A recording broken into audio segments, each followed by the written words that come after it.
what women are made to believe about themselves. And it could be in your family if you were asking about um yourself or your body and you were ashamed about it. Don't talk about that, or we don't talk. And that, or it was religion, that women are the sinners and we are the temptresses and the source of evil. I don't know. I'm not religious, but it just seems like there are people speaking out about religious trauma now that they're out of it, and that women are always the fucking bad guys, and that we need to be oppressed and suppressed and controlled, probably because we're so goddamn powerful. I mean, we're all multi-orgasmic. Men are not. So take that. And we create life. Nothing would even exist without us. Like, take back that power, girl. Are you tired of the mental chatter? The counting, the restricting, the punishing? Are you done standing in front of the mirror picking yourself apart? Done waiting until you're thinner or more motivated or finally feel ready before you start actually living your life? Good. Because confidence isn't something you earn, it's something you decide. Welcome to Your Unapologetic Life, your go-to podcast for women who are ready to stop shrinking and start showing up fully in the body they have right now. I'm your host, Morgan Barkus, author, speaker, exotic dance instructor, and empowerment coach for women. I earned my master's degree in marriage and family therapy while stripping to pay for graduate school. And I enjoyed the work so much, I ended up dancing for over a decade. Now I coach women who are ready to flip the negative self-talk, rewrite the stories that have kept them playing small, and feel powerful and confident in their bodies without the strict diets, soul-crushing workouts, and another quick fix that never really actually works. This is not positive affirmation confidence. This is confidence embodied. Every episode is designed to help you ditch the insecurities, reclaim your body, and live like the unapologetic woman you were always meant to be. Whether I'm flying solo or bringing you a raw, unfiltered conversation with remarkable women, this is your space to be honest, to get free, and get loud. Turn up the volume, listen at 1.5 speed while you're doing other things, and strap in, because me, I'm a crazy driver. Let's get into this episode. Welcome to episode 69 of Your Unapologetic Life. Yes, 69. When I saw that it was my 69th episode, I was like, maybe I do something about the 69 position. This may surprise you. I have told you before my 3 favorite things in life: coffee, sex, and working out. Not in that order, and they can happen more than one time in a day. And I think the 69 position is stupid, garbage, ergonomically uncomfortable, not helpful. And so I thought, well, how about I do a little episode on the 69 position and about body confidence? I can tie it together, and I'll show you how. Here's the deal. Around 80% of women do not orgasm from penetrative sex. 80% of women, give or take. That's a lot of women. So if you are not informing your partner, who my hope is your partner wants to pleasure you and wants you to feel good and enjoy sex. A lot of women that don't enjoy sex, it's because they're only having penetrative sex and it's not that enjoyable, because that's not how you're coming. And if you don't ever orgasm during sex, how fun is that? Nobody wants to do that. So of course women don't want to have sex because they're not actually orgasming. Anyway, if you do have a loving partner who actually cares about your pleasure and wants to learn your body and wants to make you feel good, then let's talk about your body confidence, because I do know there are women who are so insecure and ashamed of their bodies that they don't allow themselves to even the possibility of feeling pleasure through oral sex. Now, this 69 position, I didn't realize this, has been around for a long time. It is referenced in the Kama Sutra as the Congress of a Crow, and it's coined by the French in the 1790s. When I first read that, I was like, oh, 1970. No, the 1790s. It's been around for thousands of years. So this is not something that's like a brand new thing. It's been around. I just don't think it's smart, because one of my favorite books on oral sex is She Comes First by Dr. Ian Kerner. I've referenced it before. It is for men. And as a woman, I found it extremely helpful because it really gets down to the nitty-gritty of our anatomy. There are women I'm gonna tell you about some stats that blew me away. I didn't even realize this. Um, anyway, I just talked about that 80 odd percent of women do not orgasm from penetrative sex. That clitoral stimulation is how women get there. And this is not a defect, ladies. We are multi-orgasmic. Men are not. And we are magical creatures. And so it's not that anything is wrong with you anatomically, it just is different for us. You can practically blow on a guy's penis and he'll come, but women, we are so much more complex and perfect the way we are.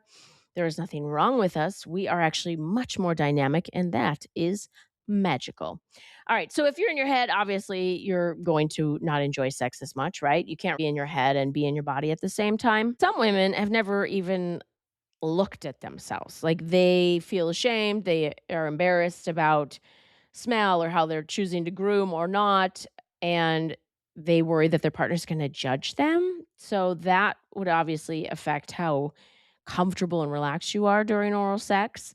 Then there are women who so there's this one study that came out of Refinery 29.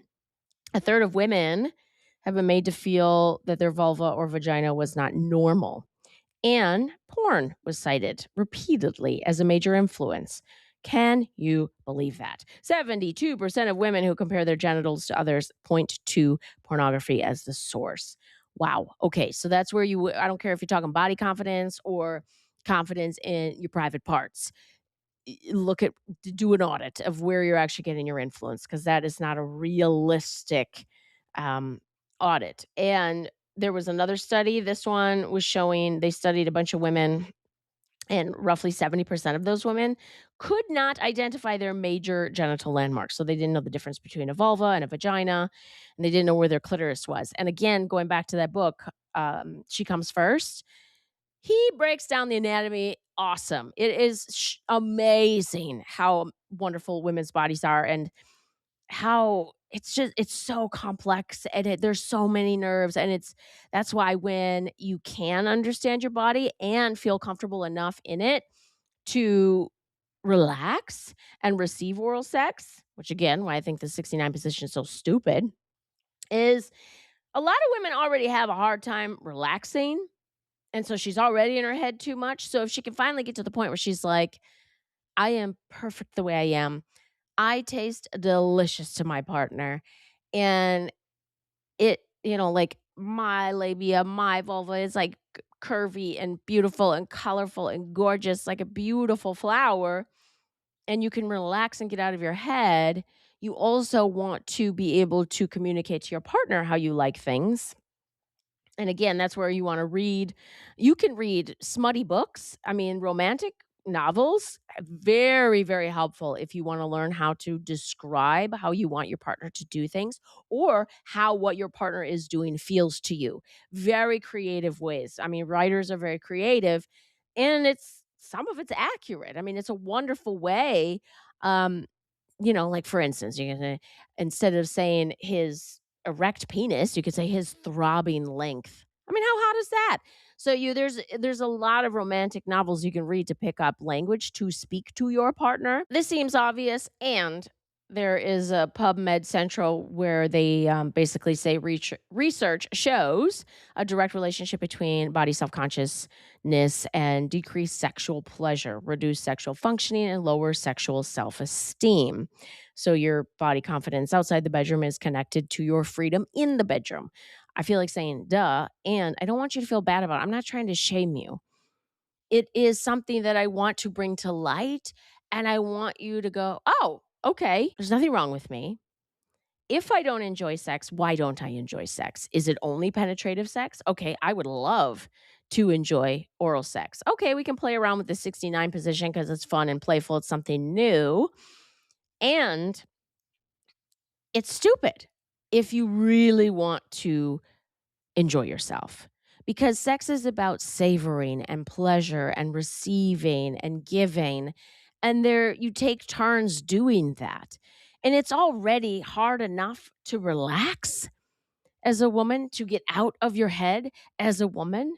You're multitasking, you're making lists, you're thinking about the kids, you're wondering, well, it's already this late at night and I got to get up in the morning. I don't know. Or you're running late and he's trying to go down on you in the morning. Whatever it is, you're in your head. It's already hard enough to relax.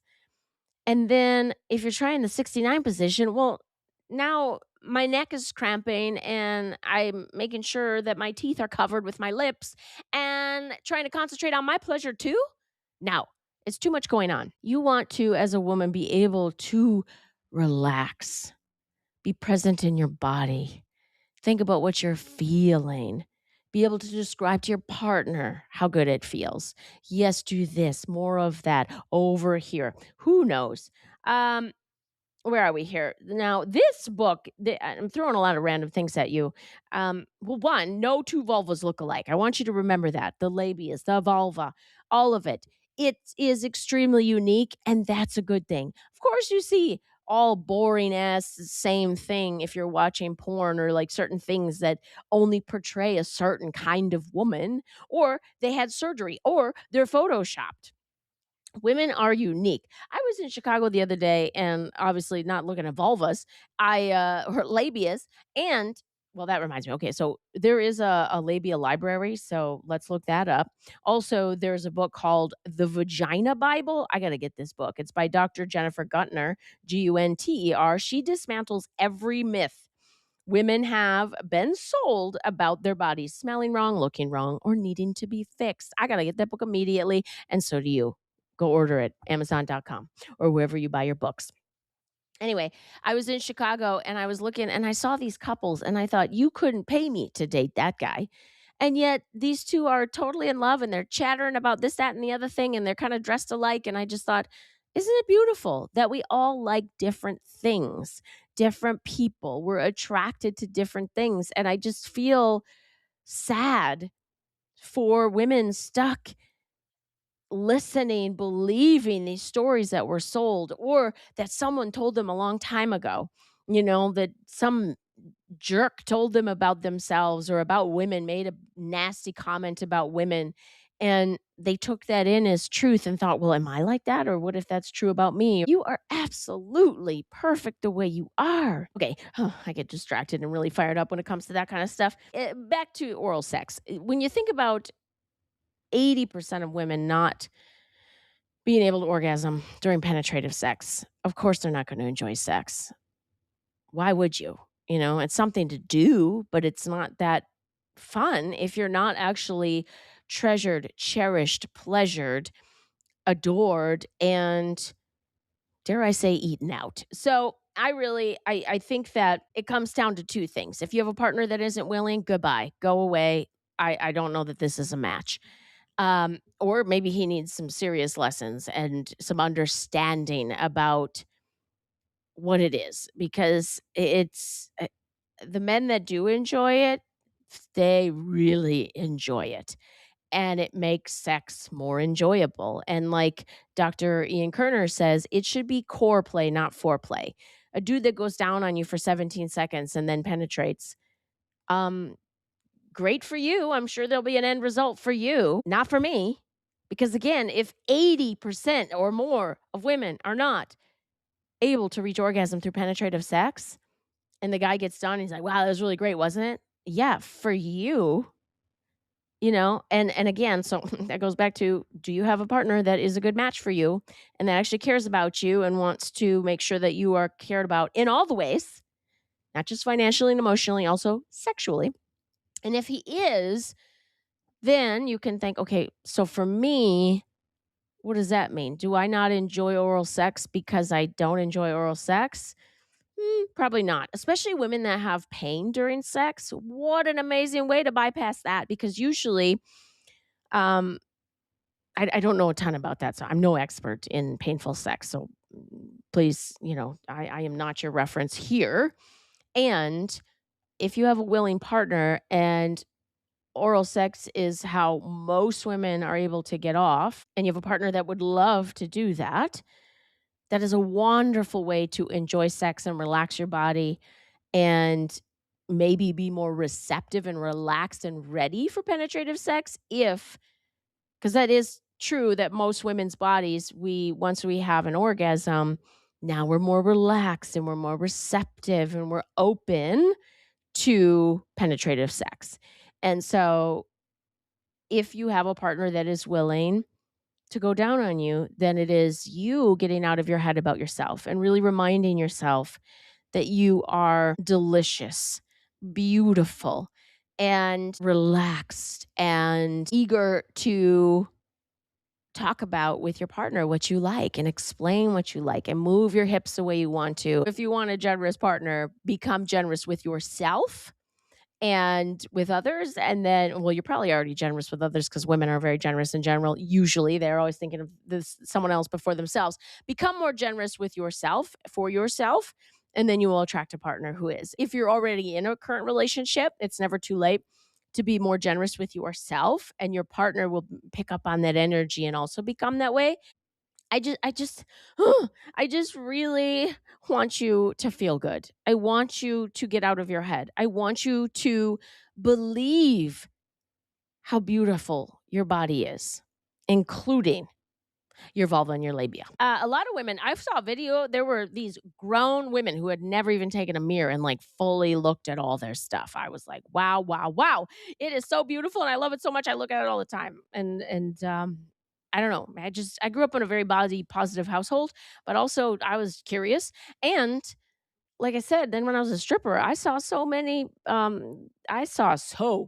girls that naked that it was just like, "Oh, she's lovely." And I don't know. It's just it's so beautiful and I think it has a lot to do with dismantling stories you were told, mean things you were told, um what's in porn, what's in magazines, what's in the movies, that's fake. And you can either go, "That's fake, and I'm gonna go ahead and watch it as entertainment," or that sector and not take it on as truth, because that's the sad part is a lot of women are ashamed of their bodies, they're self-conscious about their bodies because they're comparing themselves to something that's not realistic, or they believe some story that someone told them or that their religion told them or that their family made them feel, or it could come from anywhere, that shame and that insecurity. And I just want you to relax and love your body so much. All right, there's a couple other books we can. There's She Comes First by Dr. Ian Kerner, if I haven't said that one enough. Come As You Are by Emily Nagoski. The Vagina Bible, I'm ordering that ASAP, by Dr. Jennifer Gutner, Gunter. Hopefully I'm saying that right. And The Vagina Obscura by Rachel E. Gross. Ladies, darling, darling girl, the 69 position is dumb because it's not effective. It can be distracting, and what I don't want for you is to distract from you. Take your spotlight, take the stage. My company, my business name is The Confidence Stage, because anywhere in your life, I want you to take the stage and I want you to do it confidently, because you are meant to be on stage and feeling phenomenal, confident, powerful, magical, sexy, anywhere in life. I don't care if it's the boardroom, the kitchen, the PTA meeting, or the bedroom. You are meant to be worshiped. And you give and receive. I get it. The guy will get his turn. What? It is so easy for them. Goodbye. 5 minutes, 3 minutes, who knows? But they'll get theirs. That's fine. Let him take care of you. And in order to let him do that, you have to be really confident in yourself and be able to get naked, stand up straight, your head out, shoulders back, chest out, crawl on that bed, let him flip you onto your back and open you up the way he wants to and enjoy you. And you can verbally tell him how much you like it in any way that you want to. And you can move your hips anytime in any way that you want to. And enjoy it because he's enjoying it. He wants to do that for you, with you. And I do believe it starts with solo sex and imagining how you want it and what that would feel like, what that would look like, and enjoy solo sex and really know how you like to be touched and handled, and read some romantic novels if you want to. There's books on how to talk dirty. You could probably Google it at this point. I don't know. Everything's online. Back in my day, not that I'm that old, and still, I had tons and tons of books on this. I used to live in Minneapolis. There's a bookshop called The Smitten Kitten. It's very pro female, and there's all these awesome. They've got outfits and sex toys. It's a real small shop because then there's a bigger shop called Sex World, and it's huge, not really women centric. This one's very feminine and it's like feels like a safe place for women, and there were a lot of good books in there. You can get almost any book online now and Google anything, and really, it is about experiencing and being courageous enough to get out of your head and stay in your body, stay present. And oh, which reminds me, I'm thinking about my 4-step process to get out of your head and get back into your body. I have a free guide for you. All you have to do is go to morganbarkus.com. I have a free guide, Sexy in 10 Minutes.